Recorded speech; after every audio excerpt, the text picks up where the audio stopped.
Hey, it's Lara here with 5 practical ways astrology can help improve your life. For real, stick around. I'm Lara. If you're new to my channel, welcome and thanks for being here. Please remember to subscribe and hit the like button if you're liking what you hear. You can find me over at my website, astrologymaven.com, and you can get information about readings and courses and all that kind of stuff over there. And you can also get my free guide to working with the moon. All right.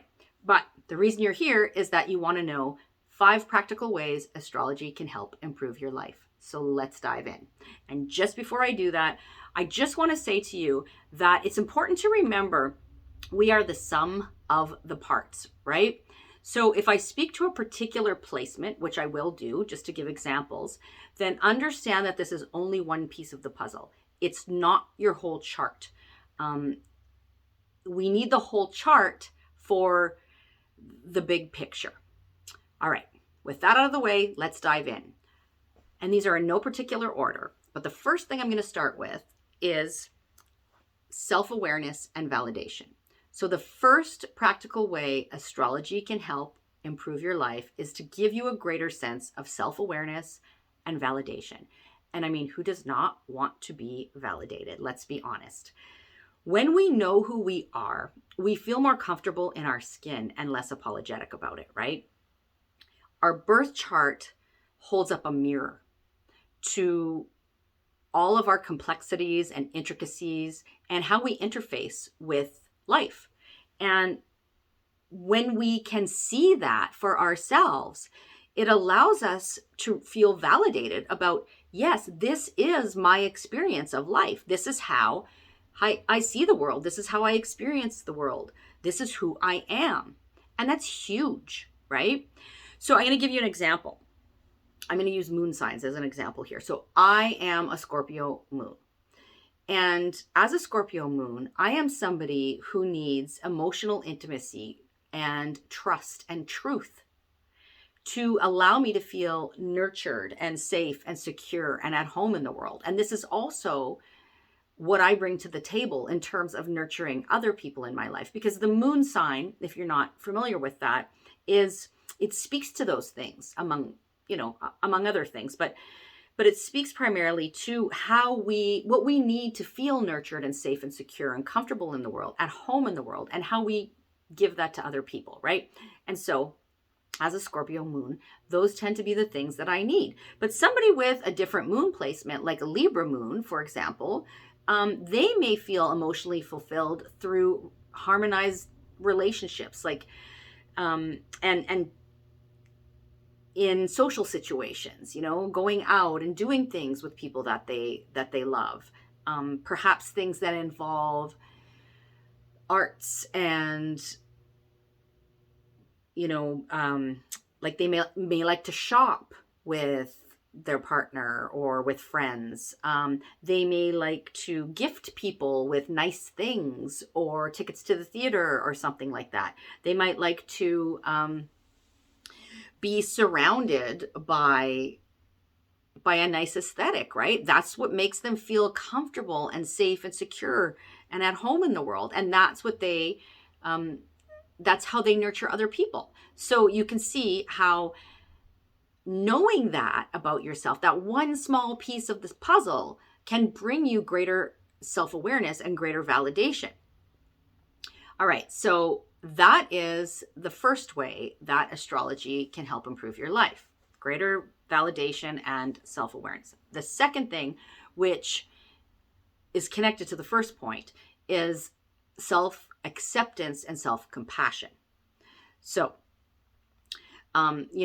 this takes the first point a step further in that it's the understanding who we are at the core can allow us to play to our strengths and to also have more compassion for our struggles, right? So I'm going to use another example here of a particular placement. Let's take somebody's Mercury placement. Now, Mercury is the planet that has to do with our thinking and our communications, to put it simply. So somebody with their Mercury placement in Pisces, now Mercury is not comfortable in Pisces. It's not its favorite place to be because Mercury likes things to be sort of logical and step by step. And Pisces is a little more, meandering and less concrete. So Mercury's not necessarily super comfortable in Pisces. But sometimes not being comfortable allows us to push the boundaries and allows us to grow. So somebody with a Mercury in Pisces placement can have a less linear way of thinking or communicating. They might, struggle to be like succinct with their words, or they might be misunderstood by others just because they're kind of communicating in a different way. But Mercury in Pisces is actually a placement that a lot of really creative people have. Musicians, poets, lyricists, and other people who think and express themselves more in symbols and pictures and stories or other less conventional methods. So using that as an example, knowing how we best communicate and take in information and share information can allow us to play to that, right? To that natural tendency. And it can also allow us to cut ourselves some slack if we are not doing that necessarily in the same way as other people around us, right? It's like, okay, well, I don't necessarily think in that logical linear fashion, and that's okay. So if I'm having a hard time getting my words out and it's easier for me to do that in a story or a song, then so be it. That's who I am. And I can have compassion for myself for that, right? So that's number 2 is astrology can allow you to have greater self-acceptance and greater compassion for yourself. Moving on to number 3, improving our relationships. And astrology can help us improve our relationships for real. So of course, when we are more self-aware and self-accepting, then we can have an easier time letting other people know who we are, but we're also more likely to be more patient with other folks and to realize that, they have their own operating system. So we're more likely to own our own strengths and struggles, but also allow other people to have theirs. And beyond that, when we take the time to get to know the people in our lives that we care about, our partners, our kids, our friends, through the lens of their birth chart, then we deepen our relationships and we have a greater appreciation, right, for those people. So, for example, knowing the charts of my husband and my kids allows me to be a little more patient with all the fiery Leo energy in our house. For example, I have 2 kids with Leo suns and my husband's a Leo rising, right? Very creative household. And it gives me a sense of their operating system, of their needs, of their natural tendencies. And so rather than getting frustrated with that and wondering why they're not going about things the same way as I am, it allows me to see that and to nurture that in them, to nurture that creativity, for example. Knowing the charts of my kids allows me to know that my Scorpio rising kid can come across as super intense, but his moon in Sagittarius actually makes him an optimist at heart. So even though he's coming across as intense, that's not really sort of his emotional response to life. And it also allows me to know that he is someone who needs new experiences to feel that sense of being at home in the world, right? And my husband's Capricorn moon, for example, shows me that he has a hard time with feelings of, financial insecurity. And he's also less likely to let his emotions get the best of him, right? As a Capricorn moon. So you can see just knowing those pieces of the puzzle really, it's massive. It helps improve the relationships that I have, And so when you know the people in your life in that way, when you can look at somebody's birth chart and go, oh, it's like seeing not only what's on the surface, but everything underneath as well. The things that we can have a difficult time communicating, and getting a sense of that really allows things to run more smoothly in your relationships. So, and of course, there's some people are really into looking at the synastry between charts, so you can kind of get a sense of how two people will kind of work together. That's not something that I take a super keen interest in, but there are a lot of astrologers who do that. And it is good to know, for example, that maybe,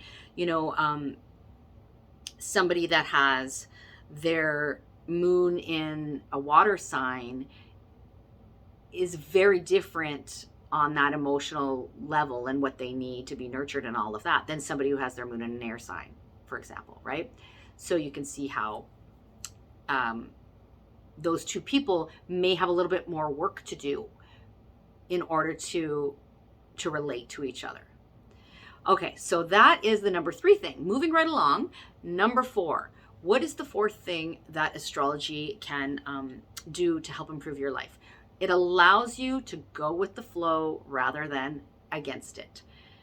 Knowing astrology allows us to work with the natural rhythms and the natural cycles, right? Rather than sort of trying to force a square peg into a round hole sort of thing. And this can work on multiple levels. When we know what season of life we're in, and there's a lot of different ways we can see that in a chart, but when we have a sense of what sort of season that we're in, then this allows us to focus on the things that can bring us greater impact at that time, and greater growth. So let's take the example of a Saturn return. If you're experiencing your first Saturn return, which is the time in life when Saturn returns to the exact place it was at when you were born, and this happens for everybody around 29 and a half-ish years old. But when that happens, it's sort of like this call to, it's time to grow up, It is a time where there will be developments and we may have to make decisions that pertain to our future. And we may be expected to do some more adulting. So when we accept that that's where things are at, rather than trying to work against it, then we can end up making decisions, that we're not going to regret later in life. Somebody who resists that temptation or that natural chapter of life, that person can end up, experiencing sort of failure to launch, if you will, or Peter Pan syndrome, somebody who just refuses to grow up. So I want to be clear here when I'm saying that, Saturn return is a time of adulting.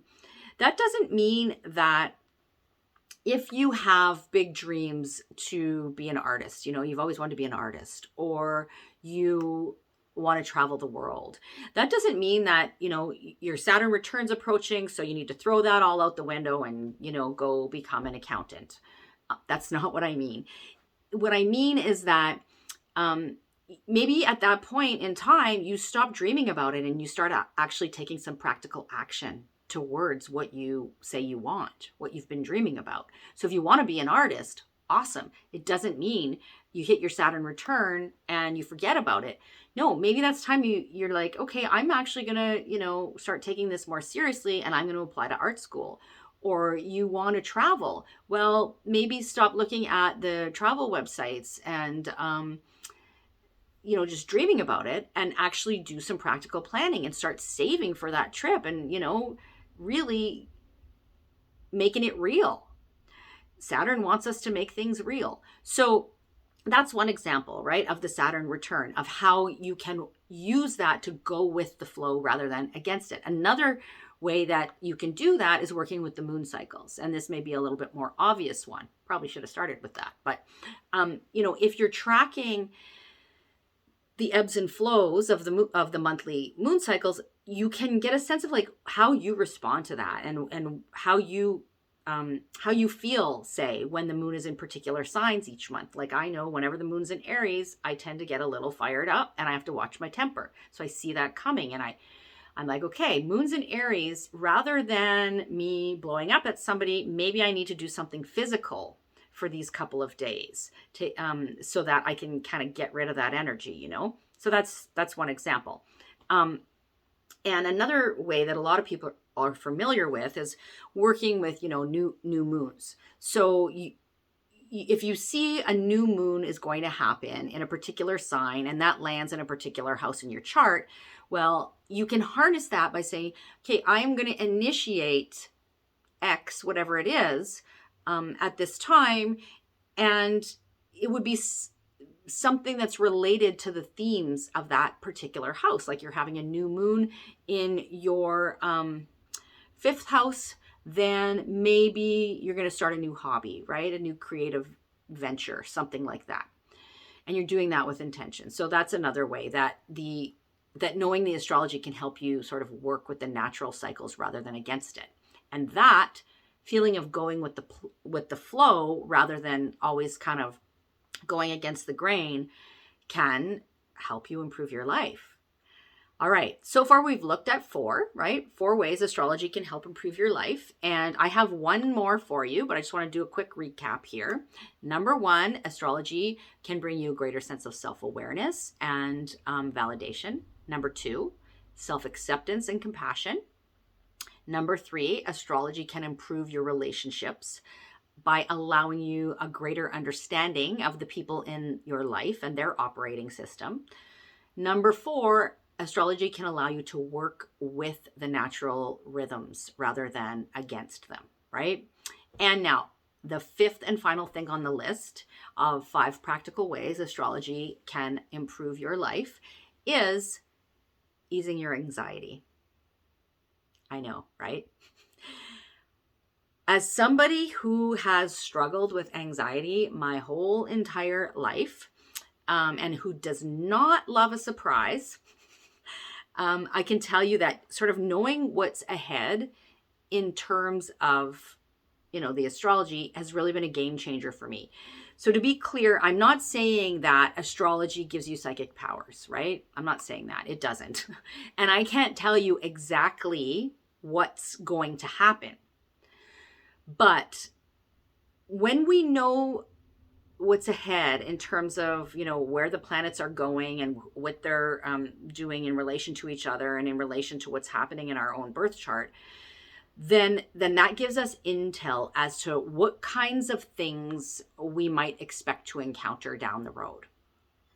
Now, we could really go down the rabbit hole here, but let me try to keep it simple. So, for example, when I see a big astrological transit coming, right, or a particular transit coming, like say Mercury's about to retrograde in a particular house in my chart. Let's take the 10th house, for example, which is the house that speaks to career, public life, the legacy you wish to leave, your sense of authority in the world, authority figures. Then I can expect that there will be some things that I need to revisit or reflect on or reevaluate or go back and redo, those kinds of things that are related to 10th house themes. It might even be that some person or situation from the past that's related to the 10th house comes back into my awareness or my experience, right, at that time of the Mercury retrograde. So, or if I know that Jupiter is moving into my 7th house, I might expect that this to be a more sort of fortunate time in terms of relationship growth or in the life of my partner, right? So those are a couple of examples or if I know that I'm going to have a real tricky Pluto transit coming up, I can be prepared and I can know that, yes, this may be a challenging time, but I can work proactively with that then and use it in the best way possible. And I can know that this too shall pass, right? It's not going to be like this forever. And so in those ways, astrology can ease your anxiety. Also, it gives me a feeling of sort of satisfaction and a knowing that there is meaning behind it all, rather than feeling like we're just kind of being tossed around in this chaotic, meaningless universe, right? That brings me a sense of peace and comfort, and it eases my anxiety, even when whatever it is that happens is not necessarily what I had hoped for, or if it's difficult. It's okay, because it still brings me a sense of there is something greater at work here. And like I said, this too shall pass. So there you have it. 5 practical ways astrology can improve your life. And if you liked this, then please give the video a like, and leave me a comment below. And I will see you next week for your horoscopes for the solar eclipse in Taurus that's coming up on April 30th. We're heading into eclipse season, so buckle up. I'll see you then. Bye for now.